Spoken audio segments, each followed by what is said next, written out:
за своето влияние през второто полувреме, когато Швеция спечели борбата в атака.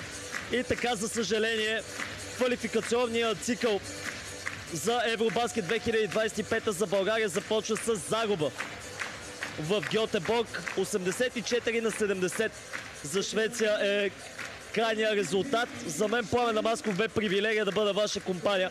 Вие останете с нашето коментарно студио и ще направим всичко възможно да ви да донесем и най-много отзиви от родните национали.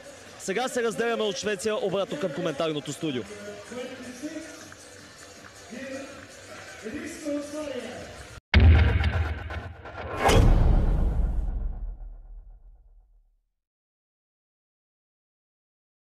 Макс.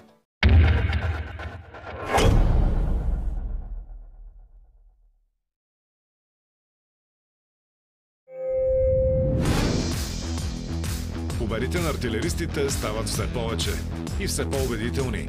Но Наймирас гостуват с враките, които като гости стават все по-дръзки и все по-непоколебими. Гледайте Арсенал Нюкасъл. 24 февруари събота от 22 часа по Диема Спорт 2 HD и Диема Спорт 2 4K.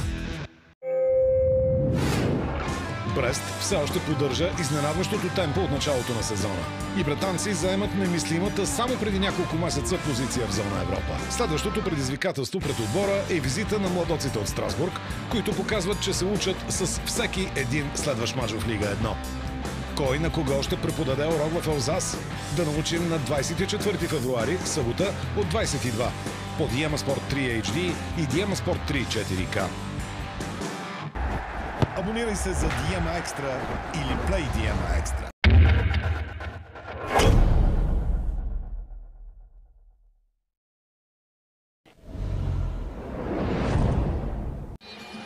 Ще погледнем към кошовете с сирената от плейофите от 2015 година до 2023, започвайки с добавката в матч номер 6 от финалите на източната конференция на Дерик Уайт, пратила серията в решаващ седми сблъсък.